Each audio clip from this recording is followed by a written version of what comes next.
भारत ने खतरनाक hypersonic missile बना ली और दुनिया को चलाकर भी दिखा दी।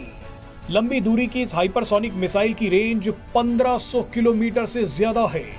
इस मिसाइल को हवा, पानी और जमीन तीनों जगहों से दागा जा सकता है। लॉन्च के बाद इसकी रफ्तार 6200 किलोमीटर प्रति घंटा तक पहुंच सकती है, जो आवाज की गति से भी 5 गुना ज्यादा है।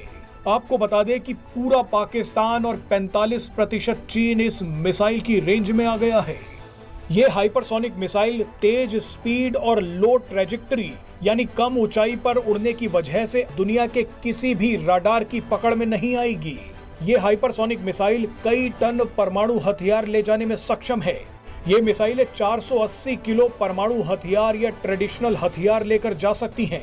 डीआरडीओ द्वारा बनाई गई इस हाइपरसोनिक मिसाइल को एपीजे अब्दुल कलाम द्वीप से दागा गया है। तूफानी गति से आसमान को चीरते हुए भारत का ये नया हथियार टारगेट की तरफ बढ़ा और भारत का नाम दुनिया के चुनिंदा देशों की लिस्ट में शामिल कर दिया। रूस, चीन और अमेरिका के बाद भारत वो देश है जिसने अपने बल पर भीषण तबाही मचाने वाले इस हथियार का सफल परीक्षण किया है। भारत का ये सफल परीक्षण दुनिया भर की हेडलाइन बन चुका है।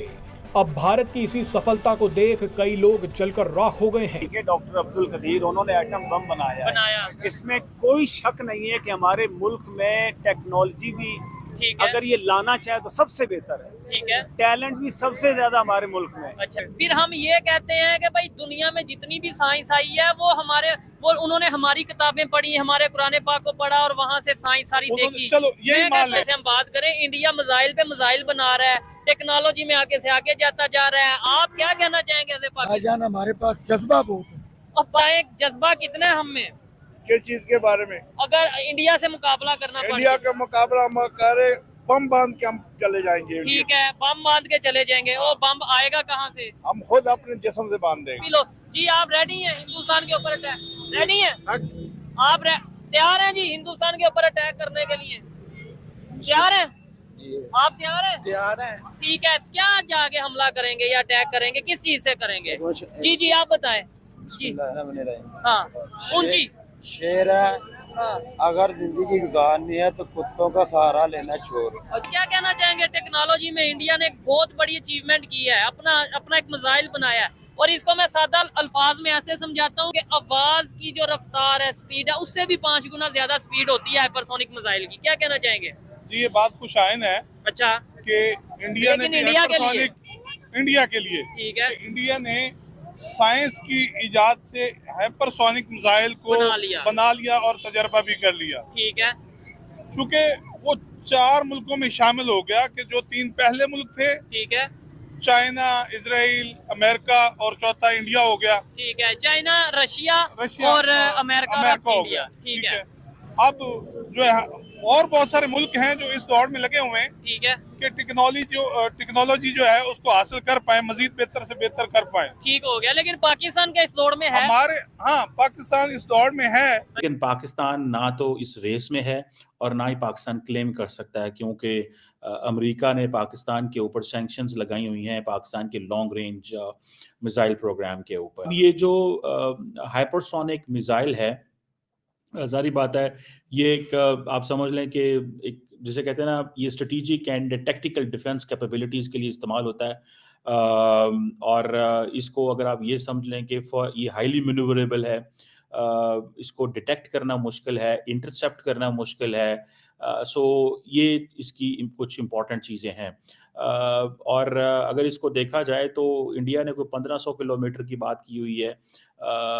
तो मुझे ऐसे लगता है कि इंडिया दुनिया का कोई भी मिसाइल बना ले, टेस्ट कर ले, उसको कोई पूछता नहीं है। पाकिस्तान जो है उसके ऊपर रिस्ट्रिक्शंस हैं। देखिए, पाकिस्तान ने न्यूक्लियर वेपन्स बनाया या मिसाइल प्रोग्राम दुनिया से छुप के बनाया, ग्रेट पावर्स को धोखा दे के बनाया, क्योंकि उनको पता था कि अगर हमें ये किसी ने नहीं बनाने देना। लेकिन इंडिया के लिए देखें, कोई प्रॉब्लम नहीं है। पाकिस्तान कभी भी एक एडवांटेजेस पोजीशन में नहीं रहा। पाकिस्तान एक हमेशा मुश्किल पोजीशन में रहा है, जिस सिलसिले में हमें आई विश के पाकिस्तान अगर वो जिसे कहते हैं ना एडवांटेजेस पोजीशन में होता तो क्या ही बात होता। और अगर ये कहा जाए कि भाई हाँ, पाकिस्तान को हक होना चाहिए कि वो अपना मिसाइल प्रोग्राम बनाए, या उसके ऊपर काम करें या मजीद। अब पाकिस्तान के पास तो हाइपरसोनिक मिसाइल नहीं है, लेकिन वो कहेंगे कि नहीं आप ये नहीं कर सकते, क्योंकि अगर आप ये करेंगे तो दुनिया को खतरा है, लेकिन अगर भारत करेगा तो दुनिया इससे ज़्यादा महफूज होती है। ठीक है जी, जितने ज़्यादा इंडिया मिसाइल प्रोग्राम में इन्वेस्ट करता है उतना ज़्यादा पाकिस्तान वल्नरेबल होता है। ये एक समझ लें कि एक डेंजरस न्यूक्लियर स्टेटस को है, मिसाइल स्टेटस को है, और इंडिया की जो growing missile and nuclear capability है, ये एक समझ लें कि पाकिस्तान को इसमें रिटेलिएट करना पड़ता है। ठीक है, सो जितने ज़्यादा इंडिया मिसाइल कैपेबिलिटी बिल्ड करता है या टैक्टिकल न्यूक्लियर वेपन्स की तरफ जाता है, there is a likelihood of miscalculation. ठीक है, मिसकैलकुलेशन एंड एस्केलेशन जो है उसका खतरा है। सो ये इसको लेट्स नेवर अंडर एस्टिमेट जो भी इंडिया कर रहा है कि पाकिस्तान के वो मिसाइल प्रोग्राम जो जिनकी रेंज 3000 किलोमीटर तक है, जो ख़ासतौर पर शाहीन जो है वो कोई 2850 किलोमीटर है, क्योंकि पाकिस्तान ने अपने आप को रखा है कि हम सिर्फ और सिर्फ इंडिया तक मार करने वाले मिसाइल जो हैं वो तैयार करते हैं और उससे बियॉन्ड नहीं। सो ये जो हाइपरसोनिक मिसाइल हैं, ये इनकी जो जिसे कहते हैं ना इनकी जो एबिलिटी है वो ये अवॉइड कर सकते हैं जो कन्वेंशनल मिसाइल डिफेंस सिस्टम होता है। मतलब कि अगर कोई मिसाइल डिफेंस सिस्टम लगा है तो उससे बच के निकल भी सकते हैं। So over the period of time ये आप ज़हन में रखें कि with every passing day Pakistan के लिए ये मैच करना मुश्किल होता जा। ये हाइपरसोनिक जो है they are considered as game changer in modern warfare में समझा जाता है। आप देखें ये जो हाइपरसोनिक मिसाइल्स हैं ये एडवांस वेपन्स हैं, कैपेबल हैं, इनकी जो स्पीड है ग्रेटर देन वो जिसे कहते हैं ना स्पीड ऑफ द साउंड है, और जिसे समझ लें 1 माइल पर सेकंड ये जाते हैं।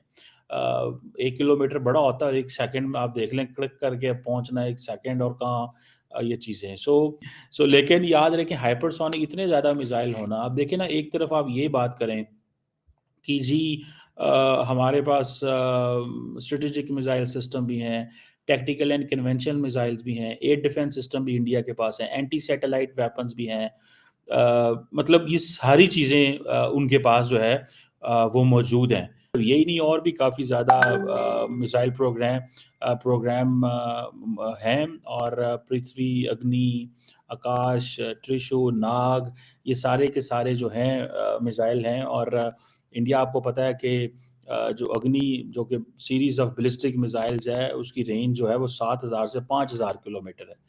तो अब आप उससे अंदाज़ा लगा लें जो अग्नि 5 एंड अग्नि 6 है they are intercontinental ballistic missile है 5500 से 8000 किलोमीटर, और इंडिया जो है वो अग्नि 6 के ऊपर भी काम कर रहा है जिसकी रेंज 10,000 किलोमीटर है।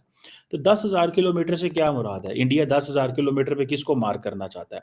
इंडियंस कहते हैं जी कि हम चाइना के हर कोने को मार करना चाहते हैं। सो अमेरिकन को या बाकी वेस्टर्न पावर्स को बहुत अच्छा लगता है कि जी ये चाइनीज़ के लिए बन रहा है, लेकिन हु नोज़ कल को ये किसके खिलाफ इस्तेमाल होगा? ये को पता तो नहीं है आपको कि हाँ जी कल ये सिर्फ चाइना के खिलाफ ही इस्तेमाल होगा। क्या कहना चाहेंगे इस टाइम टेक्नोलॉजी में, एजुकेशन में पाकिस्तान कहाँ पे खड़ा है? पाकिस्तान इसमें इस टाइम तो रोटी, कपड़े और मकान में भी बहुत पीछे, टेक्नोलॉजी तो बहुत दूर की बात है। ये बड़ी अच्छी इन्होंने बड़ी सच्ची बात की है। दुनिया कहाँ से कहाँ चलेगी टेक्नोलॉजी में और हम कहाँ पे हैं? मुझे लगता है हम सबसे एंड पे हैं टेक्नोलॉजी में भी, हर मामले में एंड पे हैं। हमारे यहाँ जो सियासतदान है या जो हमारे यहाँ साइंसी ये जो मिनिस्ट्री के लोग हैं, ठीक है, उनको इल्म ही नहीं है कि ये साइंस है क्या, टेक्नोलॉजी है क्या, इस पे कैसे काम करना है। अब आप पिछली हुकूमत में देखिए फवाद चौधरी साहब साइंस के मिनिस्टर थे, ठीक है, तो उस वक्त चंद्रयान जो है मून, हाँ, इंडिया ने मिशन भेज रहा था, ठीक है, तो इधर हमारे फवाद चौधरी साहब कह रहे थे जब चांद को हम नीचे खड़े होकर देख सकते हैं तो फिर ऊपर भेजने का क्या फायदा। ठीक है, हाँ बिल्कुल। फिर उन्होंने वो अचीव कर लिया कि अगर हम चांद को जमीन पे खड़े होकर देख सकते हैं तो चांद पे जाने की क्या जरूरत है। ये उन्होंने फवाद चौधरी साहब की स्टेटमेंट थी। अब